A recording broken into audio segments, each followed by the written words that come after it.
We had a eventful week, man. What's going on, Mr. David? Running around. What's up? How you? Hey, you went to the party. Yeah, Oh my God. I did. You went to the party. I definitely did. Threw a party. Yeah, I definitely threw one.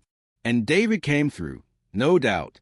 Your __ is wild. Now, I ain't gonna front, real talk. Let's break it down. I'm genuinely glad the brother got his freedom. Salute to Maximum. Big fan of his music. He even on my first album, Survival. So yeah, I felt good going. Probably rolling with him.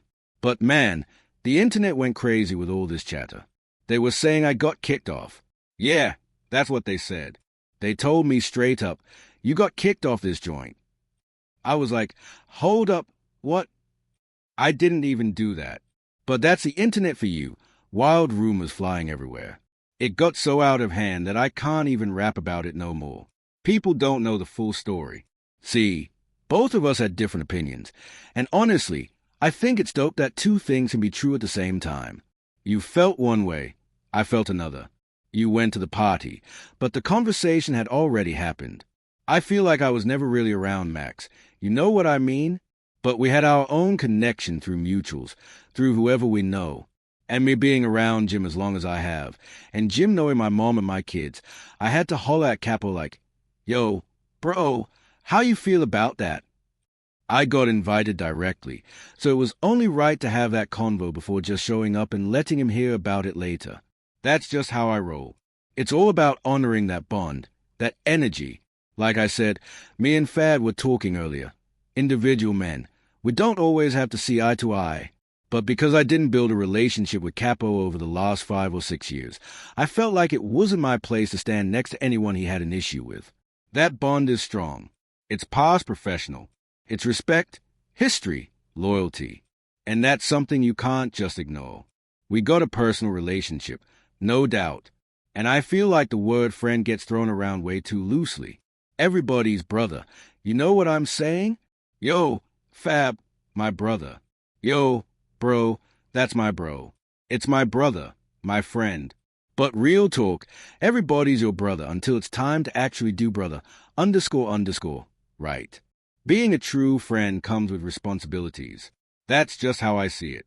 As a friend, certain things I expected. You should be able to trust me around your wife, right? Around money, right? If you took a fall, I should be there for you, no questions asked.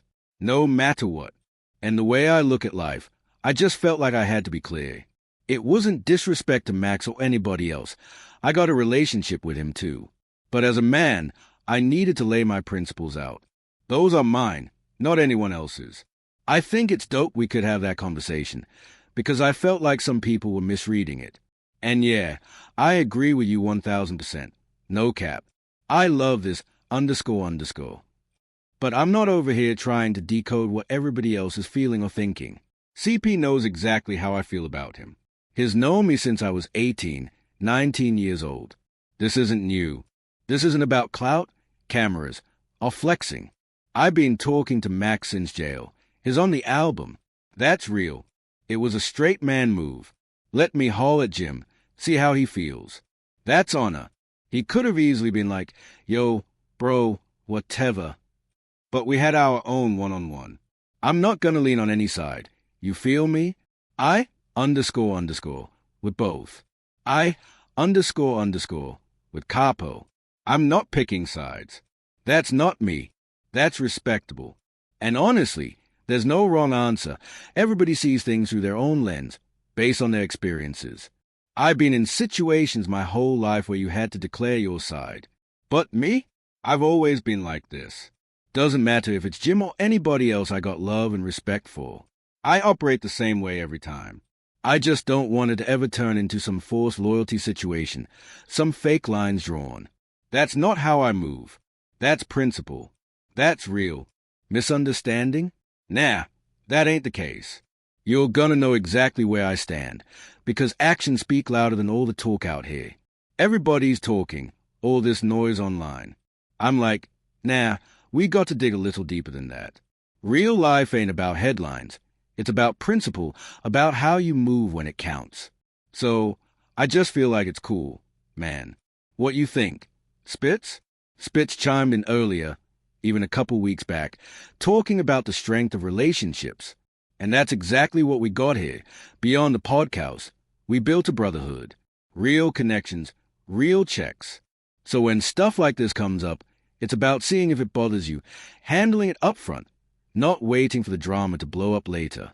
That's the energy we're on. We can look at it individually, outside of Capo. But at the same time, this is really his experience. You can't tell a man how to feel about what he went through if you weren't in it. People don't really get the principle until it hits them. Once it's personal, that's when it clicks. Outside perspectives only go so far. You can't dictate someone else's timing. And whenever he's ready to let it go, if he ever does, we're right there. Supportive, but never rushed. This isn't about the internet or clout or somebody else's opinion. It's real life. We got to respect timing, respect the process. Every man moves on his own clock, especially when it comes to loyalty, respect, and brotherhood. I want New York as a whole to be unified. Can't wait till we're all in a room together, everybody with our own relationships, our own craft. People have been screaming for years, New York ain't got unity. But we're proving them wrong, slowly, artist by artist, individual fathers, individual bosses, but learning how to balance brotherhood with grind. That's what real New York looks like. Facts. And now, here we go again. This Jim Jones, Dave East, Max B story, it finally hit a real turning point. The city's been watching every move like a live chess game, and it's all converging with serious tension. Most rappers only pop out when there's a club night or studio session, but real loyalty, real stand-up energy, slim pickings. And one thing certain, Jim Jones orchestrated this like a mastermind, dropping a fresh podcast right in the middle of all the chaos. That move? Straight strategic. Perfect timing to slide into the algorithm, spark conversation, and maybe even sneak into the top 5 hip-hop podcasts right now. The wild part? Jim hasn't said a single word about Max B since he got home. Not one direct mention. But here's where it gets spicy. His co-hosts, Mayo and Davies, have both been around Max or people close to him, and they know exactly how to turn their energy into content that hits. Most podcasters dodge the real topics fans crave, but when Mino's sitting next to you, nothing stays off the table. On this new episode of Let's Rap About It, Mino goes straight into the heat. No hesitation.